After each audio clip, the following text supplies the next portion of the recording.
It's Thursday, September 3rd. Joe Biden tells residents of Kenosha, Wisconsin, that recent turmoil following the police shooting of Jacob Blake, a black man, could help Americans confront centuries of systemic racism.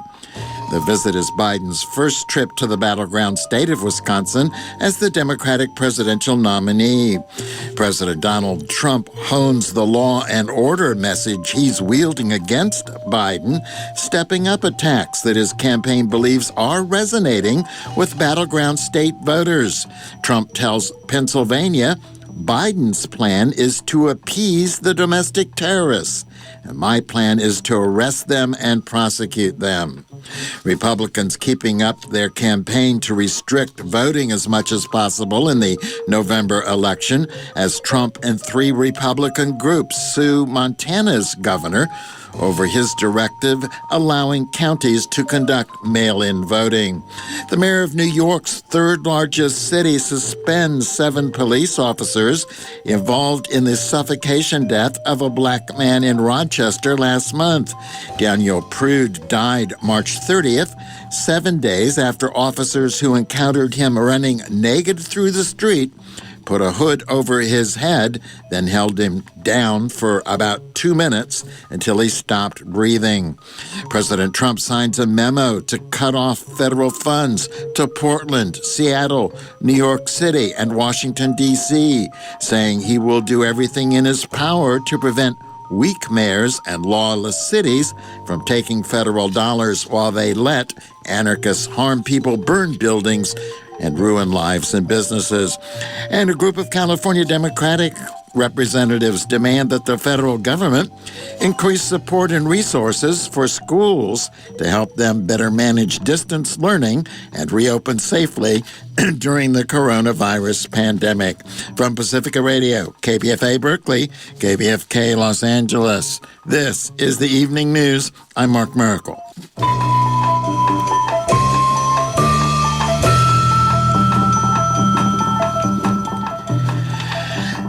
Democratic presidential candidate Joe Biden was in Kenosha, Wisconsin today, where he spoke with Jacob Blake, the African-American man who was shot in the back 7 times by a police officer.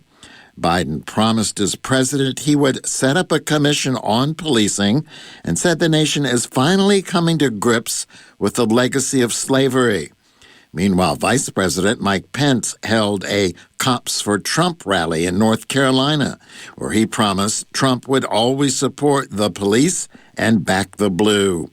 Christopher Martinez reports. The Democratic and Republican presidential campaigns continued their parallel worlds of messaging Thursday, this time on the issues of policing and racism. For the Trump campaign, the event was a speech by Vice President Michael Pence at the Raleigh-Durham International Airport in North Carolina. God bless Cops for Trump and God bless America. Pence, on behalf of President Donald Trump, accepted the endorsement of the Southern States Police Benevolent Association at a Cops for Trump event. In his speech, he dismissed the idea of systemic racism or implicit bias. He also touted Trump's commitment to law and order. And in July of this year, President Trump announced what we are calling Operation Legend, a surge of federal law enforcement that's taking place in cities all across this country. Cities that have experienced enormous surges in violence and crime due to bad government and motivated by the defunding efforts that we're seeing by the radical left and supported by their allies in the Democratic Party. Biden's visit to Kenosha sounded a very different note. He spoke by phone with Jacob Blake, who was hospitalized after being shot in the back 7 times by a police officer. Biden also met with Blake's family and then spoke with community members at Grace Lutheran Church. We're finally now getting to the point we're going to be addressed the original sin of this country. 400 years old. It's the original sin, slavery, and all the vestiges of it. Before speaking, Biden listened to activists and community members like Portia Bennett. And the action we want are hold these officers accountable to the same crimes that we get held accountable to. If I was that officer, I would be under Kenosha County Jail right now. 2 days earlier, Trump had visited Kenosha over the objections of the mayor and the governor of Wisconsin, as well as others. We know that someone came here to take a victory lap.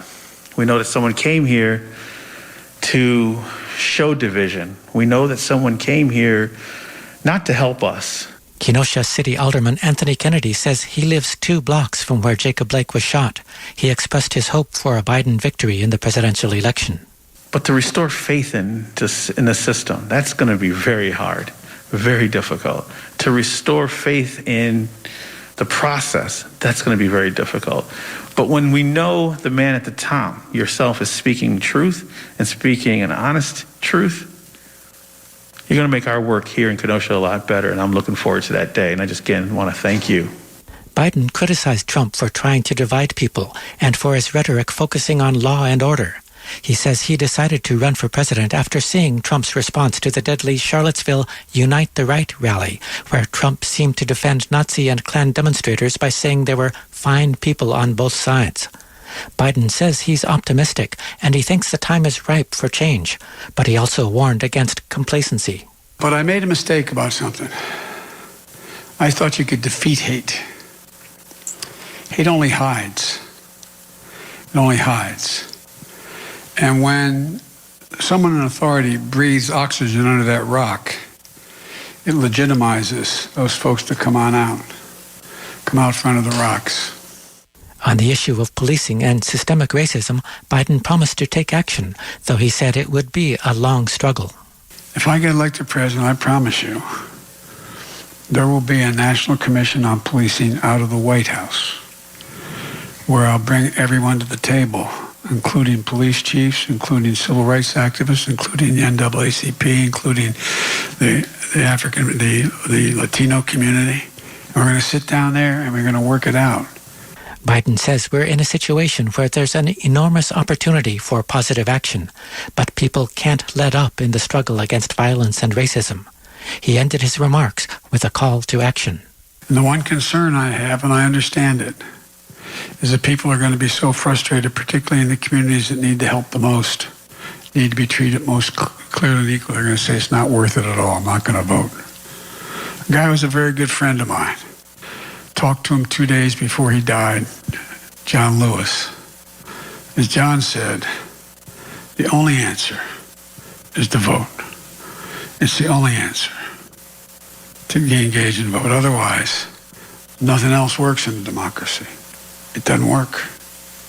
The not-so-good guys win, and we don't vote. Reporting for Pacifica Radio News KPFA, I'm Christopher Martinez. President Trump today was honing the law and order message he intends to wield against his Democratic rival Biden, with 2 months to go until Election Day, stepping up attacks that his campaign believes are resonating with battleground state voters. Trump said in Pennsylvania, Biden's plan is to appease the domestic terrorists, and my plan is to arrest them and prosecute them. He was speaking in a state that flipped in his favor in 2016, helping to pave his road to victory. The rally comes as Trump's campaign is claiming signs of momentum in Pennsylvania, a longtime Democratic stronghold that Trump won by less than 45,000 votes 4 years ago. Polls show Trump and Biden are closely matched there now. After months of trepidation, Trump campaign officials have been feeling encouraged in the last few weeks as Trump has pivoted to a law and order message amid protests over racial injustice. They believe efforts to paint Biden as weak on crime will help Trump win back suburban voters, especially women, who supported him in 2016, but have since soured on him. That includes in Pennsylvania, where they argue that the president is in a better position now than he was in 2016, citing Democrats' shrinking voter registration advantage. Trump was speaking today in front of a crowd of hundreds packed into an airport hangar where people stood closely together and few were seen wearing masks despite the continued coronavirus pandemic. Pennsylvania currently restricts indoor gatherings to 25 people, outdoor events to 250, to prevent the spread of the coronavirus. But Trump has been flouting both local restrictions and his own administration's social distancing guidelines as he insists on campaigning in front of large crowds and tries to project the illusion that coronavirus is waning. Trump said today that people who vote early by mail should show up at polling places and vote again if their ballots haven't been counted. It was a slight change from his comments yesterday when he suggested people should vote twice to test the mail-in system. Let them send it in and let them go vote. And if their system's as good as they say it is, then obviously they won't be able to vote. If it isn't tabulated, they'll be able to vote. So that's the way it is. And that's what they should do. A top election officials in North Carolina, where Trump made his statement yesterday, discouraged voters from following Trump's advice. The executive director of the North Carolina State Board of Elections noted in a statement that it's illegal to intentionally vote twice. She said there are numerous measures in place to keep people from double voting, including electronic poll books at every early voting site with records of who has already cast a ballot. She also urged people not to show up to the polls on Election Day if they have questions about the status of the ballot they've already mailed in. That's not necessary, she said, and it would lead to longer lines and the possibility of spreading COVID-19. North Carolina's Attorney General, Democrat Josh Stein, said it was outrageous for the president to suggest that people break the law in order to help him sow chaos in the election. In an interview with CNN, Trump's Attorney General, Bill Barr, declined to tell people not to vote twice, doubling down on Trump's unfounded claim that voting by mail paves the way for fraud in the election. President Trump's campaign and 3 Republican groups are suing Montana Governor Steve Bullock, a Democrat, over his directive last month allowing counties there to conduct mail-in voting. The suit, filed in the U.S. District Court in Helena by Trump's campaign, the Republican National Committee, the National Republican Senatorial Committee, and the Montana Republican State Central Committee, argues the governor's directive is an illegal power grab because the governor is also running for Senate in November's election. The lawsuit claims the power grab under the cover of COVID-19 is particularly egregious since he's running for U.S. Senate and using his current position to force, quote, a brand new election system on Montanans that will sway the election in his favor. The lawsuit also names Montana's Secretary of State, who is a Republican. Bullock defended that his directive in a statement responding to the lawsuit, claiming that voting by mail is safe, secure, and was requested by a bipartisan coalition of Montana election officials seeking to reduce the risk of COVID-19 and keep state residents safe and healthy. Bracing for a contentious election with no immediate results and possible civil unrest, Facebook is enacting a host of measures to ensure its platform is not used to sow chaos and spread misinformation before, during, and after the U.S. election. But it's not clear the changes are enough. The company said today it will restrict new political ads in the week before the election and remove posts that convey misinformation about COVID-19 and voting.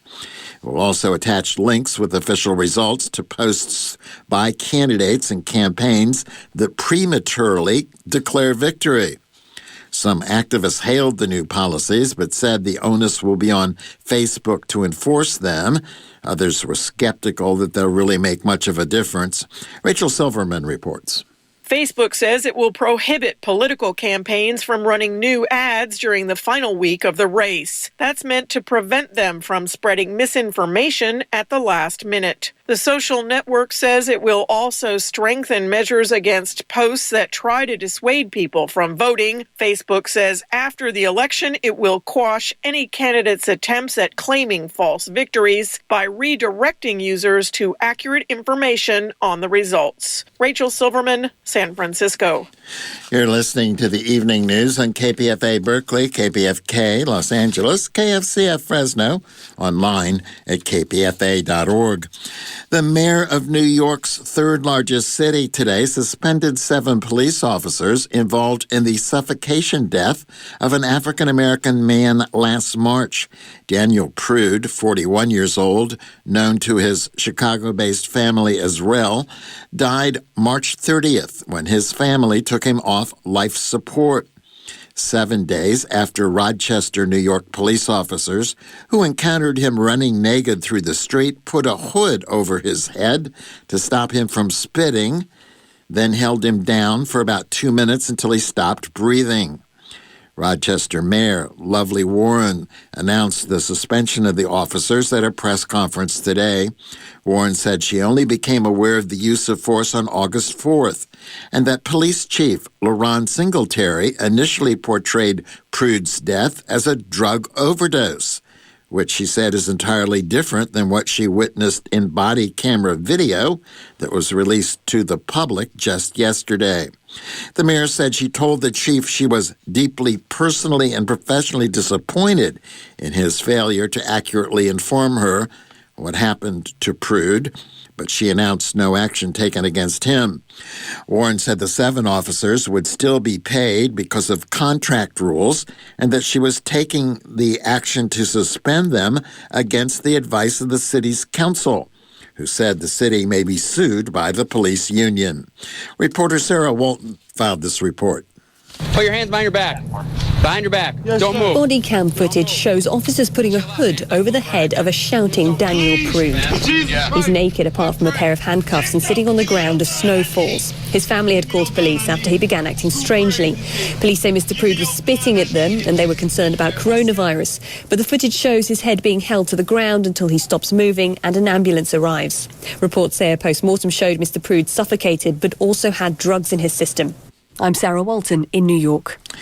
Daniel Prude was from Chicago and had just arrived in Rochester for a visit with his brother Joe, who called the police for help when Daniel began acting erratically.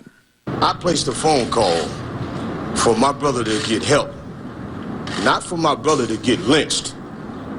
Now, when I say got lynched, that was a full-fledged, ongoing murder, cold-blooded, none other than cold-blooded murder.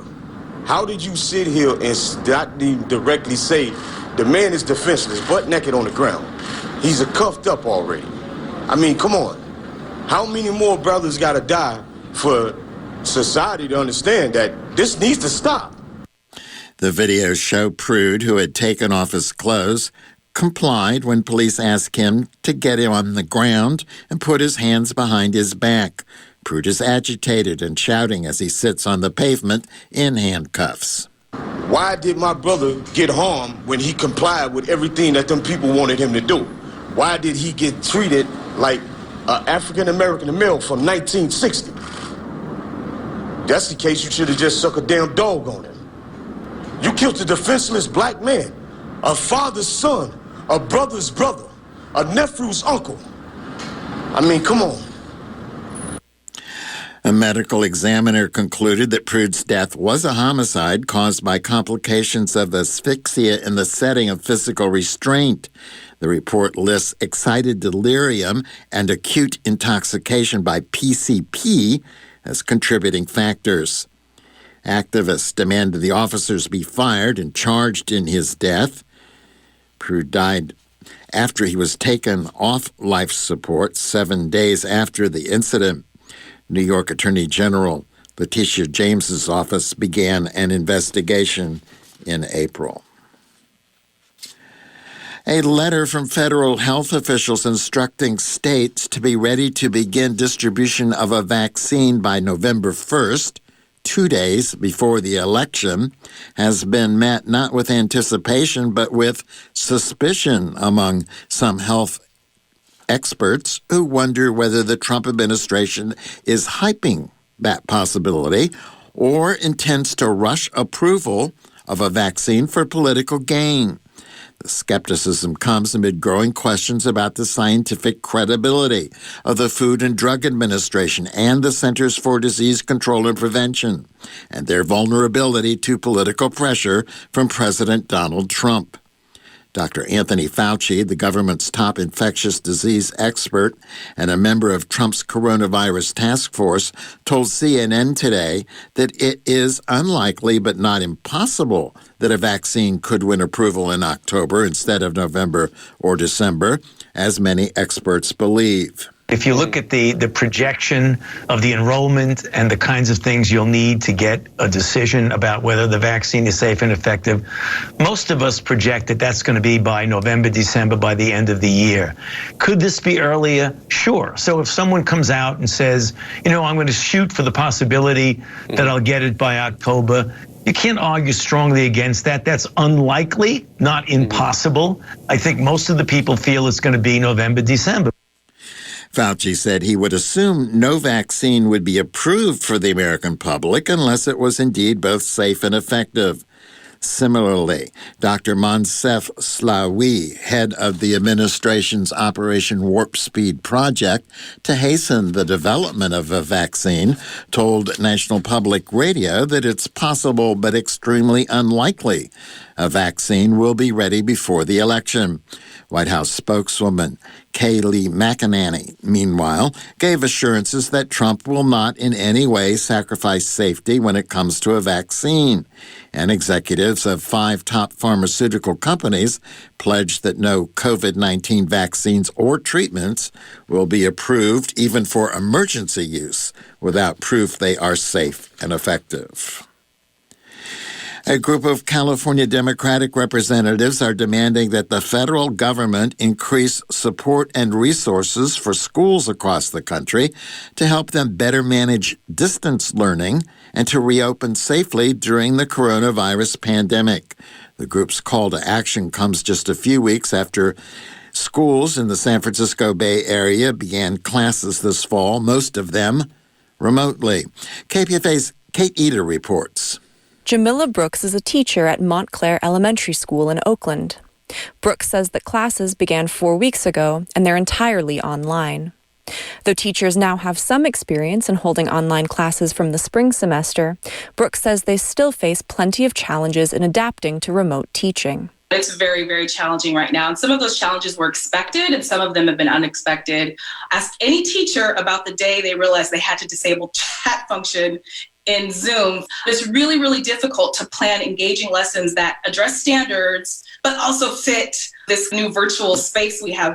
Right now, we are under the constraints of state law, which means as a teacher, I have to plan for 120 minutes of synchronous instruction to make sure every kid gets that every day, but also for 2 hours of this independent work, which means I'm spending a lot of my time on broken links and I can't get to this video and I can't upload this document. Why can't I access this? Alameda County Representative Democrat Barbara Lee, along with Southern California Democrats Ted Lieu, Tony Cardenas, and Harley Ruda, are demanding more federal support for schools. They're calling on the Senate to take up the HEROES Act, a $3 trillion coronavirus stimulus package, which includes $100 billion for emergency education funding. Lee says that funding could be used to help schools reopen safely by purchasing personal protective equipment, cleaning and sanitizing classrooms, and making special accommodations for at-risk students and teachers. The HEROES Act would also provide $1 trillion in funding to states and local governments, which could help stave off cuts to the public education system. Lee says that many educators have already lost their jobs. We need to make a major investment in how we fund our kids' education and how we compensate teachers. By July, 900,000 public school employees had already lost their jobs.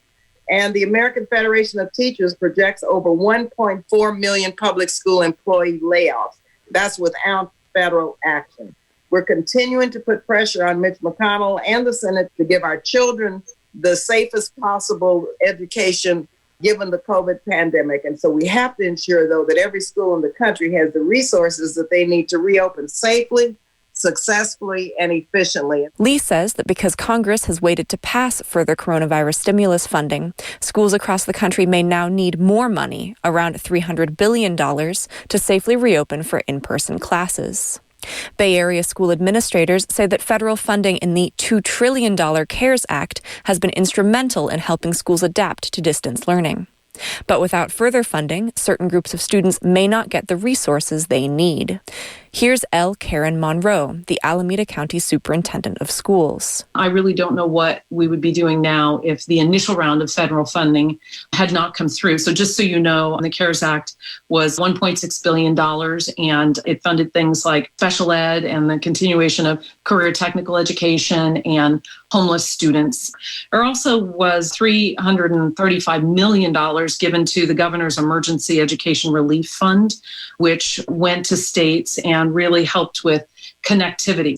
Other students have all of those resources at their disposal, but don't have the appropriate learning environment. How are we going to help those students close a gap that was already wide? The HEROES Act, which passed in the House more than 3 months ago, has stagnated in the Senate.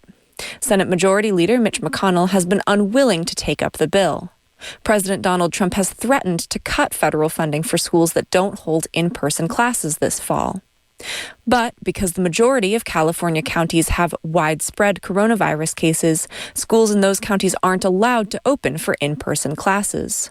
Minus one exception, elementary schools can request a waiver to hold in-person classes. Statewide regulations say before schools can begin to hold in-person classes, the counties must show no widespread coronavirus infections for 2 weeks in a row. About a third of California counties don't have widespread coronavirus infections, including San Francisco and Napa counties. But schools in those counties are still currently holding remote classes. Reporting for KPFA Pacifica Radio, I'm Kate Ida. San Diego State University has halted in-person classes for a month after dozens of students tested positive for the coronavirus. San Diego State said about 200 course offerings, some of them lab classes, will move to virtual learning. On-campus housing will remain open. Chico State also halted classes this week. India has registered a record single-day spike of new coronavirus cases, driving the country's overall tally to 3.85 million. India has been reporting the highest daily increases for more than 3 weeks now. Nia Punya reports. More than 83,800 people tested positive for COVID-19 in India and 1,000 died of it in the last 24 hours. The government says the jump is because it conducted more than 1 million tests in one day. The spike is led by Maharashtra, the worst hit state in the country, which recorded more than 17,000 new cases. The state in western India has more cases now than Peru, which is the 5th worst affected country in the world. The government maintains the situation in India is far from alarming since the recovery rate is over 77%. Neha Punya, New Delhi. The British government announced today it's investing in a coronavirus test that gives results in as little as 20 minutes, touting it as the latest milestone in efforts to take the UK to the front of the global pack in testing for COVID-19. Health Secretary Matt Hancock said the government is expanding trials of 2 new rapid tests, a simple no-swab saliva test, and another that gives results in minutes. Britain also is examining the feasibility of repeat testing of people without symptoms, something Prime Minister Boris Johnson has said could lessen the need for social distancing measures. The government says it will spend up to $660 million on efforts to achieve mass population testing, a project it has named Operation Moonshot. Britain lacked mass testing capacity when its virus outbreak began and in mid-March abandoned efforts to track and test the contacts of all people with confirmed cases, a decision authorities now say they regret. The UK has hugely expanded its testing capacity since then. Anyone with coronavirus symptoms is eligible for a test, either at home or at a testing center, and officials say most get the results within 24 hours. However, the BBC reported today that people are sometimes being directed to drive-through centers that are hundreds of miles away when they enter their postcodes into the government's website. Critics also say the British government is still not doing enough to find and isolate people with the coronavirus. Stuart Smith reports from London. Those with symptoms of COVID-19 can order a test to their home or visit a testing centre, all for free. But although laboratories should be able to process 250,000 tests per day, surges in demand have created a backlog over the past month. The head of the test and trace system has apologised and says high-risk areas are currently being prioritised for testing. To address the backlog, a new lab will be opened in England at the end of the month. Stuart Smith, London. Milwaukee's health commissioner is quitting to take a new job, citing the partisan battles over the management of the coronavirus. Jeanette Kowalik is joining a national health policy think tank in Washington. The Milwaukee Journal Sentinel reports that Kowalik noted obstacles to testing, public health orders, mask messaging during the pandemic response. Republican lawmakers brought a successful lawsuit before the state Supreme Court this spring, ending Democratic Governor Tony Evers' Safer at Home order designed to slow the spread of the virus. A conservative law firm has filed a lawsuit seeking to end the Evers mask mandate, which the Republican Senate Majority Leader has denounced. Milwaukee has reported more than 17,700 positive cases and more than 275 deaths. Wisconsin has reported 1,142 deaths, according to the State Department of Health Services. Significant numbers of public health officials around the country have been resigning because of hostile opposition to public health measures to combat the spread of the coronavirus that's often included threats of violence. You're listening to the Evening News on KPFA Berkeley, KPFK Los Angeles, KFCF Fresno, online at kpfa.org. It's an hour-long newscast, airs each night at 6. There's a half-hour edition on the weekends, and the newscasts are archived online at kpfa.org. I'm Mark Miracle. The Los Angeles City Council declared a fiscal emergency because of the coronavirus pandemic, paving the way to furlough about 15,000 employees. The declaration comes as the city is projecting a tax shortfall this year of up to $400 million. The furloughs would begin October 11th and would require civilian employees to take up to 18 days off of work. The president of SEIU Local 721 told the Los Angeles Daily News that the furloughs violate labor contracts and will be vigorously fought. State and local officials were hoping federal aid would avert the need to lay off or furlough workers and cut back services. But President Trump and the Republican Senate have refused to go along with a democratically controlled House plan for $1 trillion bailout of state and local governments. 881,000 newly unemployed people applied for jobless benefits last week. It was fewer than the more than 1 million which had applied for benefits in the previous weeks, but the figures were confirmation that nearly 6 months after the eruption of the coronavirus, the economy continues to shed jobs at a record pace. Wall Street's euphoria took a breather today as steep losses in technology stocks dragged the rest of the market down. The Dow Jones Industrial fell 807 points, nearly 3%. It was briefly down 1,000 points at one point. The S&P 500 lost 126 points, 3.5%. The technology-heavy NASDAQ dropped 598 points, 5% of its value. It was the biggest decline for the U.S. stock market since early June. The White House said President Donald Trump's latest threat to cut federal dollars for certain big cities is aimed at spurring them to do more to quell violence, but local leaders dismissed it today as a political gimmick and unlikely to stand up in court if implemented.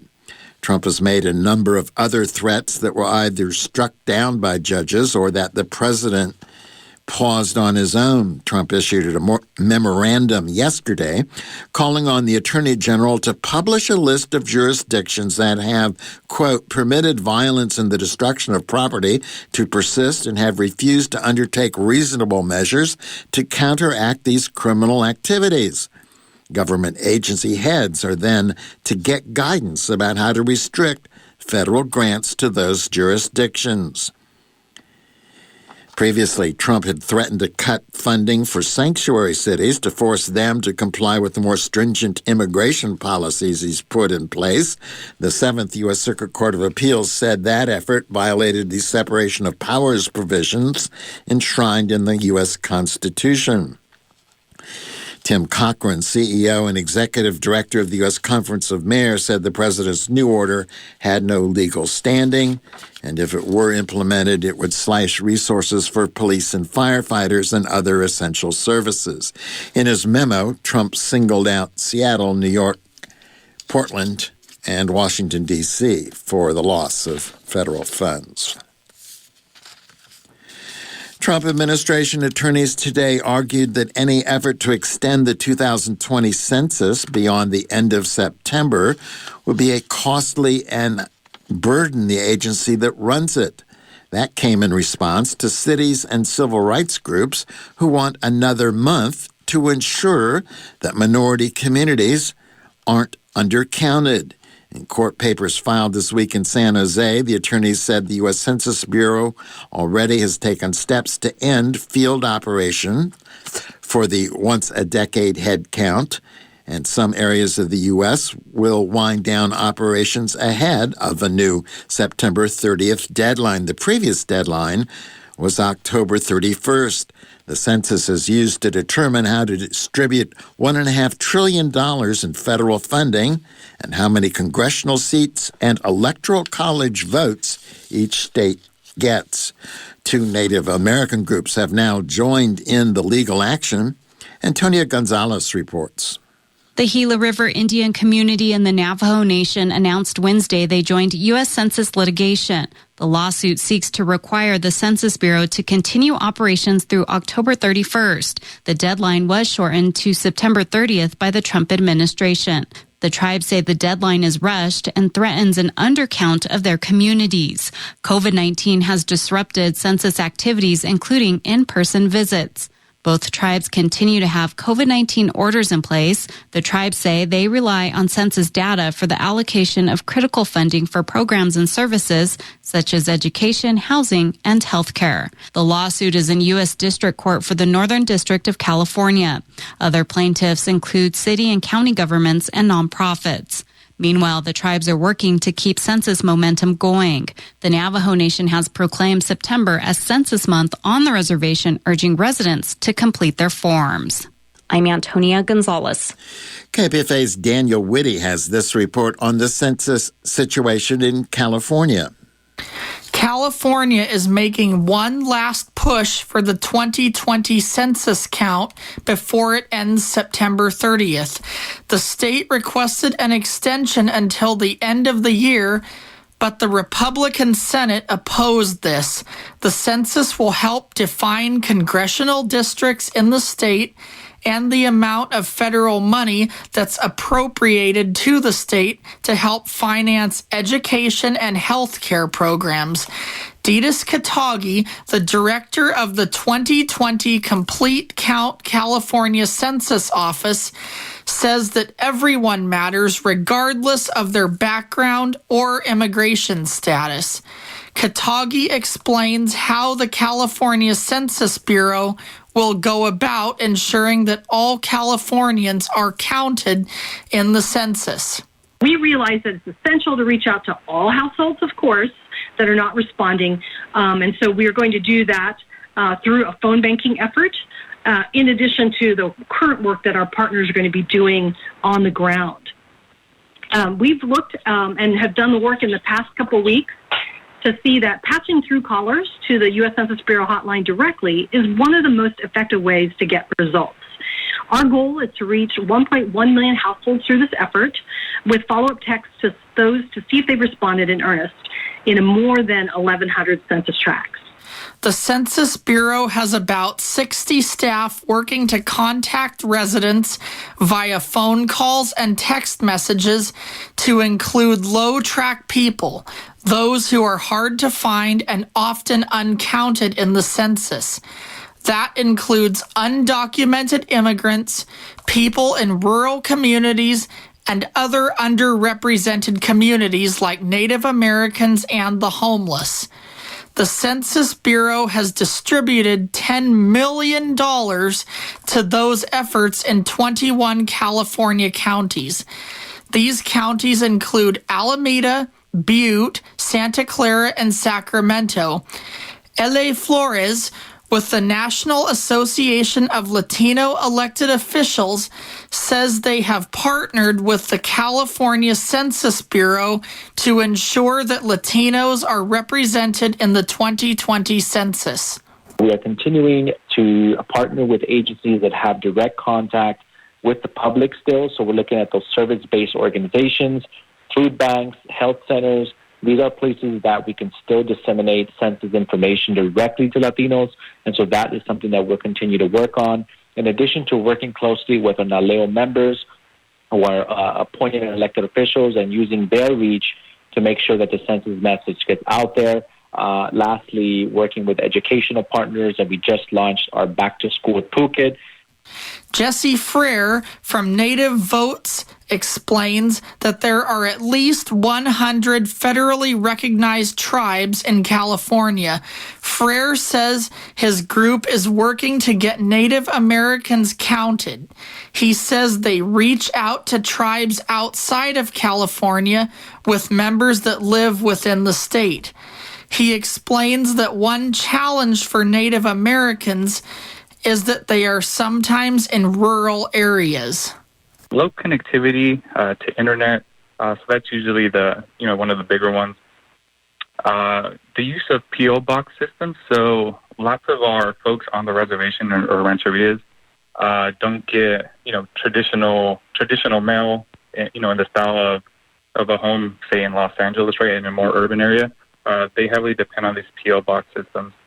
And I think the third piece I would include is just like the general distrust of government, specifically, or mostly for our California tribes as well, given the history with the state from its inception. The last day to join the census count is the end of the month, September 30th. For KPFA News, I'm Daniel Whitty. The Trump administration announced plans this week to expand the collection of personal biometric data of immigrants seeking legal status in the United States. KPFA's Noah Litwer has the story. The Department of Homeland Security, which oversees the agencies responsible for border control, immigration, and citizenship services, announced it will expand the types of data it collects on foreign nationals living and working in the United States. Currently, immigrants must provide a one-time fingerprint and photo ID in order to apply for legal status. Undocumented immigrants are required to provide biometric iris scans. According to Sarah Pierce, an expert of U.S. immigration at the Migration Policy Institute, the plans to expand biometric data collection will apply to more than just immigrant populations, and it will require that they provide DNA samples. Individuals petitioning for them, U.S. citizens and legal permanent residents, will be required to submit biometrics. Under this expanded vision of biometrics, they will also include iris images, palm prints, voice prints, DNA, and a photograph for facial recognition. So it's a significant expansion of the information that's going to be collected. And then, I think most concerning, the U.S. Immigration Agency is proposing requiring all foreign nationals, anyone who hasn't obtained U.S. citizenship, to randomly at different points come in to resubmit biometrics. Jorge Lowry, policy director at the American Immigration Council, believes that the expansion is another attempt by the Trump administration to weaponize the immigration system against those it's intended to support. It's a staggering expansion of the government's power to demand, collect, and store some of the most sensitive identifying information for both citizens and non-citizens in the U.S. that the president is frankly continuing to weaponize the immigration system in ways that impact both citizens and non-citizens in the U.S. Pierce says that if biometric expansion goes into effect, fewer people will feel comfortable applying for legal status in the United States, and American family members may be less inclined to sponsor immigrants wishing to apply for citizenship. I think the policy will definitely have a big chilling effect on family-based immigration. I don't think U.S. citizens and legal permanent residents will be as willing to sponsor their relatives to come into the United States if they know that they're going to have to submit to this very invasive biometrics exam. I also think that it will have a chilling effect on immigrants in general. I don't know that people would be as interested in immigrating to the United States if they know that for potentially decades after immigrating to the United States, they'll be subject to, at any point, having to submit these biometrics to the U.S. Immigration Agency. There's also concern that this data, once collected from the 14 million people who would be forced to give their biometrics, will be stored securely. Lowry also worries that biometrics data intended solely for immigration purposes could end up spread out across agencies, creating a law enforcement record for American residents who have never committed a crime. And this information, once it's collected, it would almost certainly be kept indefinitely, which gives rise to very serious concerns about possible surveillance. This will likely create a permanent law enforcement record for many people who have never been accused or convicted of a crime. So speaking of the purpose, there's no clear and meaningful purpose for this shift in information collection. In general, the government already collects photographs and fingerprints from non-citizens navigating our immigration system. So this, frankly, appears to be a solution that's in search of a problem. The DHS has made statements that the full proposal will be released in the imminent future, but has not identified a date for the publication. Reporting from Oakland, California, this is Noah Litwer.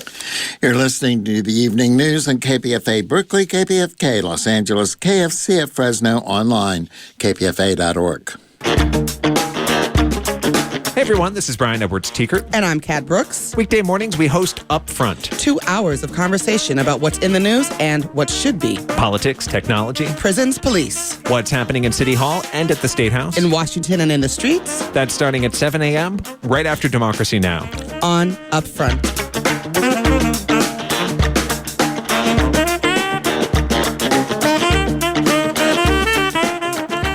Two advocacy groups say California has issued 190% more oil and gas drilling permits in the first 6 months of this year than during the same time period last. Consumer Watchdog and the Frac Tracker Alliance released an analysis of state data that they say reflect a worrisome trend that conflicts with California's environmental mandate and Governor Newsom's campaign promise to reduce reliance on fossil fuels. State officials say the groups misinterpreted the data and that oil production in California is at an historic low. KPFA's Christina Onnested reports. The state agency that oversees oil and gas drilling in California issued 2,691 permits to drill new oil and gas wells and rework existing ones in the first half of this year, according to an analysis of state data by Consumer Watchdog and Frac Tracker Alliance. They also found several months after Governor Gavin Newsom announced a crackdown on fracking projects, CalGEM, the California Geologic Energy Management Division, issued 48 new permits for hydraulic fracturing. Jamie Court is president of the public interest group Consumer Watchdog. The Newsom administration agency responsible for approving permits for oil and gas wells granted 190% more permits in the first 6 months of 2020 than over Governor Newsom's first 6 months in 2019. And that's really staggering. It's also troubling because in those permits were 48 new fracking permits granted to Era and Chevron between April and July of 2020, when he had previously announced that he was going to at least temporarily freeze fracking. And of course, Governor Newsom, when he ran for office, said he wanted to ban fracking, but that didn't happen. So we have basically the oil companies having their way with this agency. State Oil and Gas Supervisor Uduk Jonatuk tells KPFA News those numbers are misleading and paint an inaccurate picture of the permits issued. In a written statement, he said the number of new drilling permits were up 7%, not 190%. But court explains the state considers all permits in that equation, even ones for existing wells, as part of its tally. KPFA News asked the agency to clarify this disparity, but they didn't respond by airtime. Consumer Watchdog is also reporting during the governor's first year in office, his administration issued 211 fracking permits. Jonatuk said in a statement, oil production in California this year is at its lowest level than any time in the last 4 decades. And the number of permits issued for sealing old wells have outpaced permits for new ones. That comes as the state's largest oil driller, Community Resources Corporation, has filed for bankruptcy. It owns about 20% of oil and gas wells in the state. Court surmises oil and gas companies are accumulating new well permits to prove their fiscal solvency to lenders at a time when oil demand is plummeting due to the coronavirus pandemic and lack of travel. This, he says, is a concern because should more companies go bankrupt, they could leave the state with a cleanup bill because of California's lax bonding requirements. That's another term for insurance. Court says the governor could easily do more to protect Californians from footing the bill. We don't have the wherewithal to plug those wells. We don't have the money from the companies if they're abandoned or if they needed to be plugged, what we call bonding. So the governor's got to reevaluate how he goes about approving new wells. We have new requirements under the law for additional bonding amounts that he can collect, up to $30 million per company, if they want to get a well permit. And we think he should apply the standard that until they put the money down so that they are bonded for that $30 million of well cleanup and plugging that they are going to be responsible for one day, he should not grant a single permit. And we believe he should issue an emergency regulation to make that happen, because otherwise we're going to be on the hook. Court says states like oil-rich Texas have tougher bonding requirements than California. I'm Christina Onnested, reporting for KPFA. The Trump administration has imposed sanctions on the chief prosecutor of the International Criminal Court and one of her top aides for continuing to investigate war crime allegations against Americans. Secretary of State Mike Pompeo announced the moves as part of the administration's pushback against the tribunal based in The Hague for investigations into the United States and its allies. The sanctions include a freeze on assets held in the U.S. or subject to U.S. law and target prosecutor Fatoui Bensouda and the court's head of jurisdiction, Fakizo Mochochoko. Pompeo said the court, to which the United States has never been a party, was a thoroughly broken and corrupt institution. In addition to the sanctions imposed on Bensouda and Mochochoko, Pompeo said people who provide them with material support in investigating Americans could also face U.S. penalties. Human rights groups and others have condemned the administration's moves against the court, and the announcement was immediately met with withering criticism from them. Kate Fisher reports. The Secretary of State described the ICC as a thoroughly broken and corrupted institution, accusing it of illegitimate attempts to subject Americans to its jurisdiction. The court's currently investigating whether U.S. forces committed war crimes in Afghanistan. Mr. Pompeo said the new constraints were in response to long-held restrictions on U.S. diplomats in China. Senior Chinese diplomats will now need approval to visit American university campuses and to hold cultural events of more than 50 people outside their diplomatic facilities. Kate Fisher, Washington. Russian President Vladimir Putin's spokesman brushed off allegations today that the Kremlin was involved in poisoning the Russian leader's most determined critic, accusing Germany of not providing Moscow with any evidence about the condition of Russian dissident Alexei Navalny. Navalny, a politician and corruption investigator, fell ill on a flight to Moscow and August 20th and was taken to a hospital in the Siberian city of Omsk. He has been in an induced coma in a Berlin hospital after being flown from Siberia to Germany for treatment more than a week ago. German authorities said yesterday that tests showed proof without doubt that he had been poisoned with a chemical nerve agent from the Novichok group. But Kremlin spokesman Dmitry Peskov insisted today that Russian authorities still had not received any evidence from Germany to back up their allegation. Julia Chapman has more from Moscow.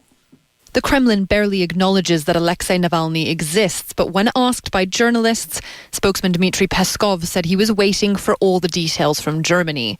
The Foreign Ministry spokeswoman Maria Zakharova has called the accusation a staged information campaign against Russia, and lawmakers have dismissed it as a provocation. Britain accused Russia of using Novichok against double agent Sergei Skripal and his daughter Yulia in the city of Salisbury 2 years ago. The Russian government denied any involvement in that attack, but experts say a substance as powerful as Novichok could only have been used by its intelligence agencies. Julia Chapman, Moscow. NATO's chief said today that alliance members Greece and Turkey have agreed to start technical talks to reduce the risks of military incidents and accidents in the eastern Mediterranean, where the two are locked in a tense standoff over offshore energy rights. But Athens quickly denied any such agreement, saying neighboring Turkey must first withdraw its ships from the area, where it is carrying out gas and oil prospecting. Turkey, on the other hand, said it backs NATO Secretary General Jens Stoltenberg's initiative for military and technical talks and called on Greece to do the same. Relations between the two historic regional rivals have hit their worst point in 46 years, when their militaries briefly fought in Cyprus, after Ankara sent a research vessel escorted by warships in July into waters claimed by Greece and Cyprus. Turkey says it has every right to prospect there. Greece placed its armed forces on alert and sent its own warships to the area between the islands of Crete and Cyprus and Turkey's southern coast. NATO's Stoltenberg announced the possible diplomatic opening today, on the same day that Turkey announced that Russia planes live fire naval exercise this month will happen in the eastern Mediterranean. Russia maintains a sizable naval presence in the eastern Mediterranean and regularly conducts naval maneuvers there. With high temperatures forecast for this weekend, the manager of California's electricity grid, the independent system operator, has canceled scheduled maintenance for electricity generating facilities so they aren't taken offline. The grid operators are hoping to avert rolling blackouts such as the state experienced last month during a similar heat wave. The high temperatures also pose a wildfire threat. Firefighters report the North Bay LNU blaze is now 81% contained. The SCU East Bay blaze, 78% contained. And the Santa Cruz and San Mateo CZU fire is 46% contained now. A spare the air alert extended again for the San Francisco Bay Area through this Saturday, September 5th. Tomorrow in the San Francisco Bay Area, clouds in the morning. Sun should appear by the afternoon with highs near 70 degrees around the bay. Further inland should be sunny all day with highs in the upper 80s. The heat wave will be hitting the Central Valley. Sunny skies tomorrow there with a high over 100 degrees. And Los Angeles should be sunny with highs near 90 degrees. That's it for the news tonight for this Thursday, September 3rd. Good evening. This is a community announcement for September 2020. The Sonoma County Bicycle Coalition calls for a Bike to Wherever Day on Thursday, September 24th. When you register, you can get a Love to Ride app, participate virtually in special events, and enter a drawing for prizes. To register, go to bikesonoma.org. That's bikesonoma.org. This community announcement is produced by the First Voice Apprenticeship Program. Please send your listing for consideration to KPFA at 1929 Martin Luther King Jr. Way, Berkeley 94704, or email calendar@kpfa.org. To hear this calendar again, call 510-848-6767 extension 621, or view it online at kpfa.org. APEC